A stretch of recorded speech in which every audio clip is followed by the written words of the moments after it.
जय श्री राधा कृष्णा। तो आज हम सुनेंगे घनघोर तीज की कथा।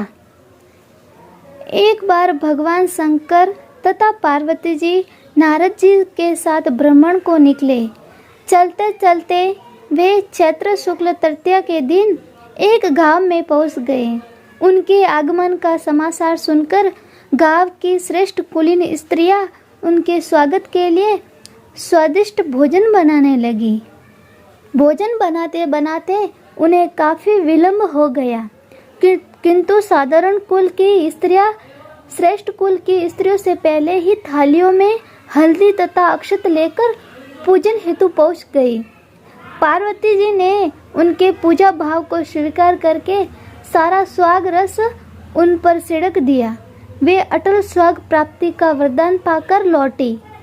तत्पश्चात उच्च कुल की स्त्रियां अनेक प्रकार के पकवान लेकर गौरी जी और शंकर जी की पूजा करने पहुंची। सोने चांदी से निर्मित उनकी थालियों में विभिन्न प्रकार के पदार्थ थे। उन स्त्रियों को देखकर भगवान शंकर ने पार्वती जी से कहा, तुमने सारा स्वाग रस तो साधारण कुल की स्त्रियों को ही दे दिया, अब इन्हें क्या दूंगी? पार्वती जी ने उत्तर दिया, प्राणनाथ, आप इसकी चिंता मत कीजिए। उन स्त्रियों को मैंने केवल ऊपरी पदार्थ से बना रस दिया है, इसलिए उनका रस धोती से रहेगा, परंतु मैं इन उच्च कुल की स्त्रियों को अपनी उंगली चीरकर अपने रक्त का स्वाग रस दूंगी। ये स्वाग रस जिसके भाग्य में पड़ेगा वह तन मन से मुझ जैसी सौभाग्यवती हो जाएंगी। जब स्त्रियों ने पूजन समाप्त कर दिया तब पार्वती जी ने अपनी उंगली चीरकर उन पर छिड़क दी। जिस पर जैसा सीटा पड़ा उसने वैसा ही स्वाग पा लिया। तत्पश्चात भगवान शिव की आज्ञा से पार्वती जी ने नदी तट पर स्नान किया और बालू की शिव मूर्ति बनाकर पूजन करने लगी। पूजन के बाद बालू के पकवान बनाकर शिव जी को भोग लगाया। प्रदक्षिणा करके नदी तट की मिट्टी से माथे पर तिलक लगाकर 2 कण बालू का भोग लगाया। इतना सब करते करते पार्वती जी को काफी समय लग गया। काफी देर बाद जब वे लौटकर आई तो महादेव जी ने उनसे देर से आने का कारण पूछा। उत्तर में पार्वती जी ने झूठ ही कह दिया कि वहाँ मेरे भाई भाभी आए थे, मायके वाले मिल के गए हैं, उन्हीं से बातें करने में देर हो गई। परंतु महादेव जी तो महादेव जी ही थे, वे कुछ और ही लीला रचना चाहते थे।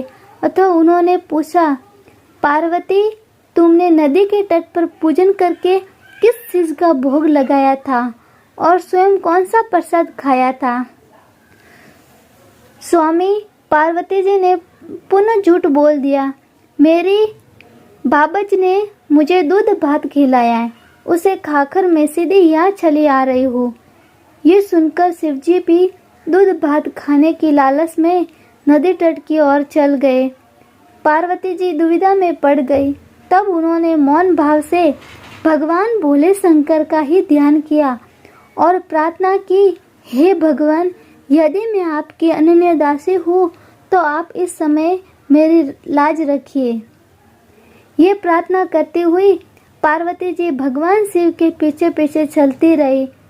उन्हें दूर नदी के तट पर माया का महल दिखाई दिया।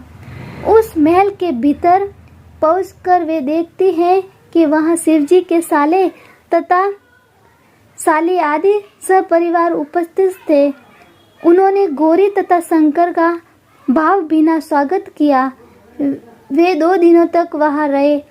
तीसरे दिन पार्वती जी ने शिव से चलने के लिए कहा, पर शिवजी तैयार नहीं हुए, वे अभी और रुकना चाहते थे। तब पार्वती जी रूठकर अकेली ही चली आई। ऐसी हालत में भगवान शिव जी को पार्वती जी के साथ चलना पड़ा। नारद जी भी साथ साथ चले। चलते चलते वे बहुत दूर निकल आए। उस समय भगवान सूर्य अपने धाम पश्चिमी की ओर पधार रहे थे। अचानक भगवान शंकर पार्वती जी से बोले, मैं तुम्हारे मायके में अपनी माला भूल आया हूँ, ठीक है, मैं ले आती हूँ, पार्वती जी ने कहा और जाने को तत्पर हो गई। परंतु भगवान ने उन्हें जाने की आज्ञा न दी और इस कार्य के लिए ब्रह्मपुत्र नारद जी को भेज दिया।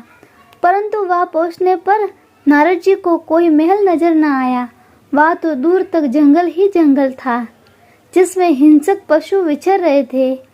नारद जी वहां भटकने लगे और सोचने लगे कि कहीं वे किसी गलत स्थान पर तो नहीं आ गए, मगर सहजा ही बिजली चमकी और नारद जी को शिव जी की माला एक पेड़ पर टंगी हुई दिखाई दी। नारद जी ने माला उतार ली और शिव जी के पास पहुंचकर वहां का हाल बताया। शिव जी ने हंसकर कहा, नारद, ये सब पार्वती की ही लीला है।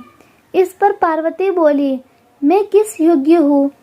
तब नारद जी ने सिर झुकाकर कहा, माता, आप पतिव्रताओं में सर्वश्रेष्ठ है। आप सौभाग्यवती समाज में आदि शक्ति हैं। ये सब आपके पतिव्रत का ही प्रभाव है।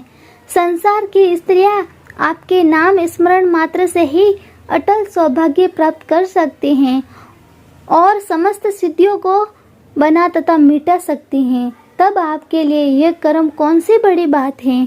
महामाये, गोपनीय पूजन अधिक शक्तिशाली तथा सार्थक होता है। आपकी भावना तथा चमत्कारपूर्ण शक्ति को देखकर मुझे बहुत प्रसन्नता हुई है। मैं आशीर्वाद रूप में कहता हूँ कि जो स्त्रियां इसी तरह गुप्त रूप से पति का पूजन करके मंगल कामना करेंगी, उन्हें महादेव जी की कृपा से दीर्घ आयु वाले पति का सत्सर्ग मिलेगा।